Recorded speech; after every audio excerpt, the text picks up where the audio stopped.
और माशरे में कुछ ऐसे बहरूपिया है जिनकी नौटंकी को देखकर आप सोचते यार ये बात बड़ी अच्छी कर रहे हैं यार। अब उनमें इंसाफ को देखिए आप। मैं तुम्हें अल्लाह उसके रसूल का वास्ता देता हूं, उम्मत बन के रहो, मुस्लिम बन के रहो, कोई गुंजाइश नहीं। अपने अपने अकीदे पर पक्के रहो, दूसरे के लिए गुंजाइश रखो। अपने अपने अकीदे पर पक्के रहो, दूसरे के लिए गुंजाइश रखो। कितना प्यारा जुमला है, कितने मुस्लिम कौम मिल्लत है। इस अदा पे तो इबलीस भी हैरान है। हाय मेरे भोले बच्चे, कितना भोला है तू। उम्मत बन के रहो, उम्मत बन के, बिखरो मत, फिरके मत बनो। फिरका तो आप हो गए। हम तो कल भी गरीब नवाज को मान रहे थे, वही है। हम तो कल भी गौसे आजम को मान रहे थे, वही है। हम तो कल भी इमाम हसन को मान रहे थे, वही है। हम तो हटे ही नहीं। हटे तो आप हो, छोड़ा तो आपने है। आपके भी अब्बा जान से पूछो, भाई आप पहले कौन थे? बरेली थे बेटा, दरगाह जाते थे। अब क्या हुआ? दीन अब समझ में आया। या अल्लाह, 1400 साल के बाद बुड्ढे को अब समझ में आया। दीन 1400 साल पहले आया, समझ में इसको आ जाए। कितना लेट चल रहा है। शैतानी अल्फाज है ये। क्या मैं जिम्मेदारी से कहता हूं, अगर तारिक जमील का कोई चाहने वाला है, और ये बच्चे लोग रिकॉर्ड कर रहे हैं, इंशाल्लाह नेट पे जरूर डालेंगे। 12 मैं चैलेंज कर चुका, अगर तारिक जमील, मौलवी तारिक जमील साहब या इनका कोई चाहने वाला एक कुरान की आयत मुझे ऐसे दिखा दे, मैं ता जिंदगी इनकी गुलामी करने के लिए तैयार हूं और स्टेज पर बैठकर तकरीर करना छोड़ दूंगा।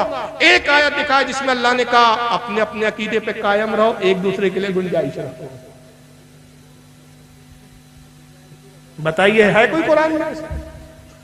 कुरान हमें यह तालीम नहीं देता। आइए मैं बताता हूं कुरान क्या कहता है। पारा नंबर 1 सूरह बकरा, सूरह बकरा पारा 1 आयत नंबर 42 कोट कर रहा हूं हवाले के साथ।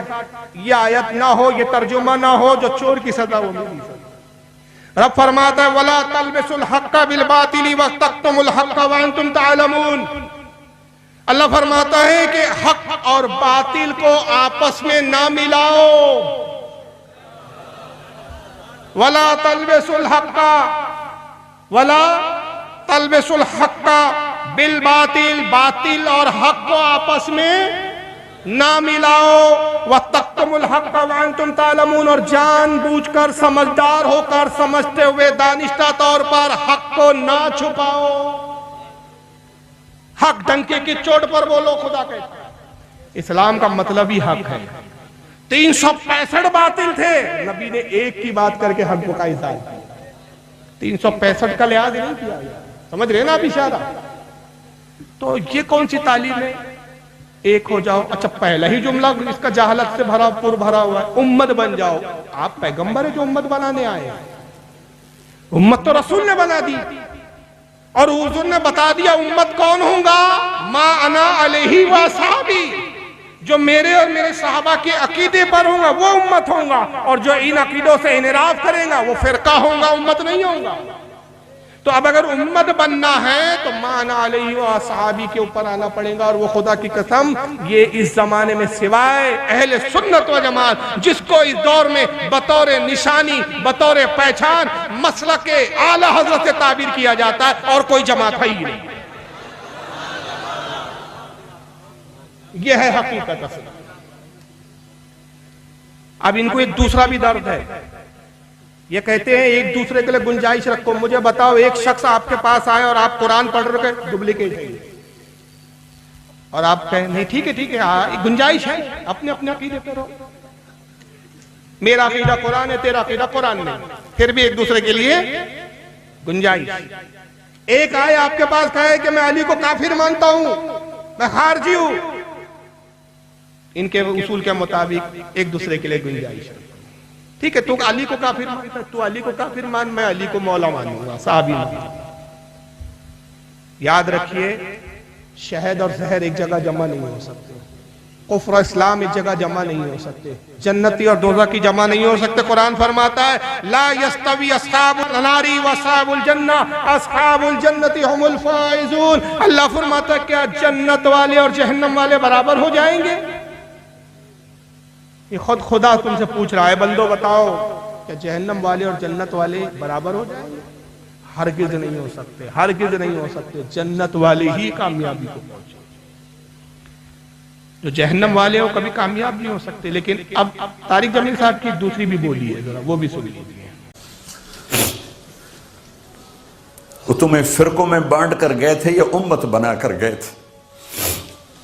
वो तो उम्मत बना के गए थे, आप निकल के फिरका बन गए। आपने अपनी 1.5 ईंट की जमात, तबलीगी जमात बनाई क्यों? आप जमात बनाते नहीं, हमको रद्द करना नहीं पड़ता। आपके अब्बा जान तहज़ुरी नास लिखते नहीं, आलत को फतवा देना नहीं पड़ता। आपके वालिद गिरामी हिफ्जुल ईमान लिखते नहीं, आलत को सऊदीया नहीं जाना पड़ता। आपके अब्बा हुजूर ने बराइदुल कातिया ना छापी होती, आला हजरत को सामुल हरमैन न लानी पड़ती। सारी कार्रवाई तो आपकी तरफ से हुई है जनाब, हमारी तरफ से तो सिर्फ जवाब आया। चोरी तुमने की, हमने सिर्फ चोरों को पकड़ पकड़ के दिखाया है। और ये उल्टा चोर कोतवाल को डांटे, माहौरा सुना है ना आपने, उल्टा चोर कोतवाल को डांटे। अब ये कोतवाल बन गए, चोर साहब खुद कोतवाल बन गए। नबी उम्मत बना के तुम एक दूसरे से नफरत कर रहे हो, तो क्या करो, तबलीगी जमात में आ जाओ, तब मोहब्बत बढ़ेंगी। जी नहीं, निकले हो तुम, वापस लौटाओ। सुनिए इनकी बात। क्यों इस नादान खेल में अपनी जिंदगी बर्बाद करते हो? क्यों नहीं मुसलमान बन के रहते हो? इस उम्मत में इख्तिलाफ शुरू से है, हमेशा रहेगा। यहां तक ना जाओ कि एक दूसरे पर कुफ्र के फतवा। तो जन्नत में कौन जाएगा? जन्नत में कौन जाएगा? खाली रह जाएगी जन्नत। जैसे अल्लाह ताला ने इनको टेंडर देकर भेजा है, जाओ फॉर्म भरवाओ सब जन्नतियों को, फुल रहना चाहिए जन्नत, खाली नहीं दिखना चाहिए। जन्नत में कौन जाएगा? मौलवी साहब आपको फिक्र करने की जरूरत नहीं है। जन्नत किसकी है? रब की है। किसको हिबा कर दी? मुस्तफा को। कौन जन्नत में जाएगा? मेरे आका ने फरमा दिया, कुल्लुहुम फिन्नार, 72 जहन्नम में जाएंगे, इल्ला मिल्लतन वाहिदा, एक जमात जन्नत में जाएंगी। और वो एक जमात कौन होंगी? तो आला हजरत ने इसी हदीस को यूं समेट दिया अशार के अंदर, तुझसे और जन्नत से क्या मतलब, वहां भी दूर हो, हम रसूलुल्लाह के, जन्नत रसूलुल्लाह।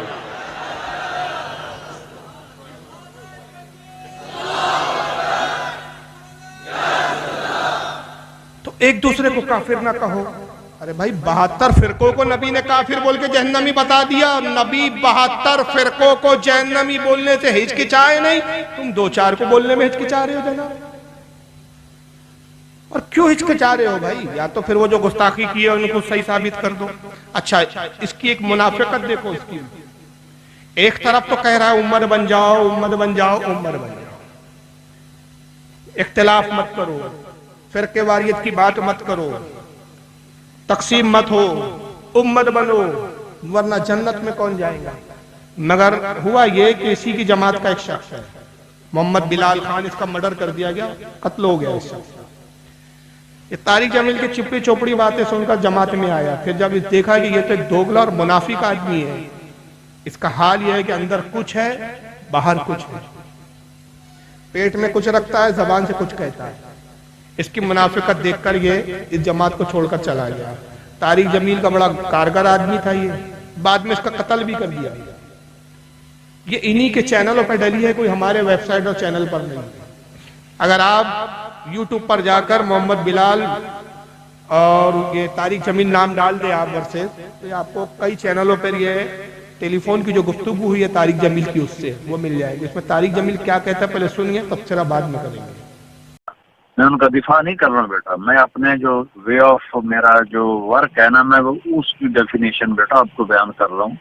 मैं अल्लाह के फज़ल करम से अपने अकाबिर के ही अकायद पर हूँ, लेकिन ये हमारा सॉफ्ट कॉर्नर उनके लिए, उनको करीब करने के लिए है। तो बेटा किसी चीज में भी ना इस तरह एक्सट्रीम होना ये मुनासिब नहीं होता। आप मेरी औलाद की तरह हैं, आप जो भी कहेंगे मैं बड़े प्यार से सुनूंगा। हाँ, मैं आपसे ये दरख्वास्त करूंगा, आप मेरे लिए, अगर आप समझते हैं कि मैं कोई बहुत गलत कर रहा हूँ या कुफर फैला रहा हूँ, नहीं, मैंने कुफर फैलाने की बात नहीं की मौलाना साहब। जो बात मैंने कही है उससे मैं तजावुज़ नहीं करता। मुझे दीन का जो है ना, आप जितना इल्म नहीं है, लेकिन मुझे हुदूद का जरूर पता है कि मैं आपको नहीं कहा आप कुफर फैला रहे हैं। इतना तो करो ना, इतना तो करो ना। आपकी बात जरूर फैला है, इस वक्त जो एक बात तो अल्लाह ने मुझे दी है ना, एक नेमत के देवबंदियत को दुनिया में खामोशी के साथ अल्लाह ने मेरे जरिए से पहुंचाया है। और लोगों, कितने बरेलवी खानदान टूट के आ गए, कितने शियों के आ गए। मत के देवबंदियत को दुनिया में खामोशी के साथ अल्लाह ने मेरे जरिए से पहुंचाया है। और लोगों, कितने बरेलवी खानदान टूट के आ गए, कितने शियों के आ गए। बेटा, उनको करीब करने के लिए, क्योंकि आप तबलीग के नहज को पूरा समझते नहीं हैं, इसलिए आप ये गुस्से हो रहे हैं, नाराज हो रहे हैं। ये उनको करीब करने के लिए कुछ करना पड़ता है। बाकी अल्लाह का फजल है, मैं अपने अकाबिर के साथ हूँ, उन्हीं के तरीके पर हूँ। लेकिन तबलीगी जमात का नहज मुख्तलिफ है। मैं अपने अकाबिर के साथ हूँ, उन्हीं के तरीके पर हूँ। लेकिन तबलीगी जमात का नहज मुख्तलिफ है। अपने अकाबिर के अकीदे पर हूँ, उन्हीं के साथ हूँ, अपने अकाबिर का अकीदा। ये तो मेरी मुनाफिकत है कि बरेलियों को अंदर लाने के लिए मैं चिपड़ी चोपड़ी बातें करता हूँ। इख्तिलाफ की बात मत करो, एक हो जाओ, आ जाओ मेरे साथ आ जाओ। कितने भोले भाले वाकई बदबख्त मक्कार दोगले के चक्कर में चले गए और गुमराह हो गए, और इस मुनाफिक को समझ नहीं पा रहे। यही तो शैतान है। शैतान ने क्या वादा किया था? सिरात के मुस्तकीम पर बैठकर बहकाओ। ये वो मुनाफिक है साहब। और यही चीज देखकर इसने जमात को छोड़ दिया था। ये मोहम्मद बिलाल खान करके है, मुझे नहीं मालूम बाद में ये तौबा करके बरेलवियत की तरफ आया नहीं आया, लेकिन बहरहाल इसका कत्ल हो गया, मर्डर कर दिया गया। तो ये दोगलापना देखिए आप तारिक जमील का, कि एक तरफ तो तुम उम्मत बन जाओ, किसी को बुरा मत कहो, किसी को मत कहो, कोई फिरकावारियत की बात मत करो, वरना जन्नत में कौन जाएगा। और दूसरी तरफ मैं उन्हीं अकायद पर हूं जो मेरे अकाबरीन का अकीदा है। और वो क्या है? जिसकी बुनियाद पर हम उन्हें काफिर मानते हैं। हिफ्जुल ईमान में मौलवी अशरफ अली थानवी ने लिखा, रसूल का इल्म गैब जानवर और पागलों की तरह है। तहज़ुरुन नास में मौलवी कासिम नानातवी ने लिखा, ये किताबें आज भी छपती है, आज भी मिल रही है, बट रही है, बिक रही है, और ये एक दूसरे को तोहफतन भी दी जाती है, खरीद भी सकते हैं आप, बिल्कुल खुलेआम ये किताब मिलती है, कोई नापैद नहीं हो गई। तहज़ुरुन नास में कासिम नानातवी ने लिखा, हुजूर के बाद भी कोई नया नबी पैदा हो सकता है। बराहिनुल कातिया में, बराहिनुल कातिया इत्तेफाक से मौजूद भी है ओरिजिनल मेरे पास। बराहिनुल कातिया में खलील अहमद अम्बीठी ने लिखा, रसूल से ज्यादा इल्म तो शैतान को। उसमें लिखा, माज़अल्लाह, हुजूर का मिलाद मनाना जन्म कन्हैया के जन्मदिन मनाने से ज्यादा बदतर है। ये वो किताबें थी। फतावे रशीदिया, फतावे रशीदिया में रशीद अहमद गंगोही ने लिखा, अल्लाह ताला झूठ बोल सकता है। ये वो बातें थी, ये वो गुस्ताखियां थी अल्लाह रसूल के बारे में, जिसकी बुनियाद पर आला हज़रत फाजिल बरेलवी, और सिर्फ तन्हा आला हज़रत नहीं बल्कि अरब व अजम के उलमा ने मुत्तफ़िका तौर पर, और उसके बाद हिंदुस्तान के और एशिया के वो तमाम उलमा जो उर्दू जानते और समझते थे, उन तमाम उलमा ने मुत्तफ़िका तौर पर इन पर फतवे लगाए, और फतवे ये लगाए कि ये ऐसे बदतरीन काफिर है कि जो इनके कुफ्र में और अज़ाब में शक करे वो भी काफिर है। तो इनके कुफ्र की बुनियाद इनके बातिल अकायद थे। अब एक पहलू आपने देखा, तीसरा पहलू मैं तारिक जमील का दिखाता हूं। तारिक जमील के जुमले याद है क्या नहीं? एक दूसरे के लिए गुंजाइश रखो, अपने अपने अकीदे पर कायम रहो, किसी को बुरा मत बोलो, उम्मत बन जाओ, वरना जन्नत में कौन जाएगा। वही तारिक जमील दूसरी जगह फिर क्या कहता है, ये ऑडियो सुनिए जरा। ये भी सुन लो कि तक सहाबा को काफिर कहने से आदमी काफिर नहीं होता। यह अपने ही अकाबिर के फतावा में मैंने पढ़ा है। एक आदमी कहता सारे सहाबा काफिर थे, इस पर इसके कुफर का फतवा नहीं आएगा। अंदाजा लगा कि इनको काफिर कह दो तो ये बुरा मान जाएंगे, इन्हें काफिर कह दो तो ये हमें झगड़ालू और फिरकावारियत फैलाने वाला डिक्लेयर कर देंगे। मगर ये बड़ी फराग दिली से कहेंगे कि सहाबा को काफिर कहने से आदमी काफिर नहीं होता।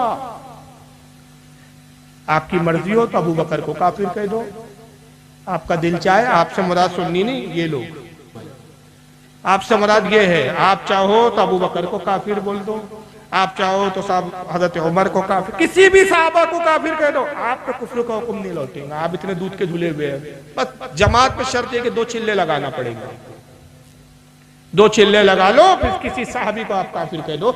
माज़अल्लाह, इसमें कोई तखसीस नहीं है, मुतलकन कहा है इसने। अगर वो ये कहता है कि मैं आम साहबी की बात कर रहा हूं तो आम गुफ्तगू कर सकते थे, बहस कर सकते थे कि आम साहबा की तकफीर का क्या हुक्म है। इसलिए मुतलकन का, और जब मुतलकन का तो उसमें अबू बकर सिद्दीक भी आ गए, हजरत उमर भी आ गए। अब मैं सिर्फ अबू बकर सिद्दीक के बारे में बता दूं कि मेरे सिद्दीक अकबर का ईमान वो है कि आका कहते हैं एक पल्ले में अबू बकर का ईमान रख दिया जाए और दूसरे पल्ले में मेरी उम्मत के कयामत तक के मुसलमानों का ईमान रख दिया जाए तो अबू बकर का ईमान सब पर वजनी और भारी है। पूरी उम्मत का ईमान अबू बकर के ईमान के बराबर नहीं हो सकता। इनके नजदीक उनको भी काफिर कह दो तब भी आप पक्के सच्चे मुसलमान, दूध के धुले हुए। मगर इनको काफिर कह दिया आपने, और वो भी बुनियादों पर। साहबा को काफिर कहने की तो कोई बुनियाद नहीं है। किसी सर फिरे तबलीगी का सर फिर गया, उसने बोल दिया। किसी देवबंदियों पे देव सवार हो गया, उसने बक दिया, लेकिन उसकी तकफीर नहीं करेंगे आप।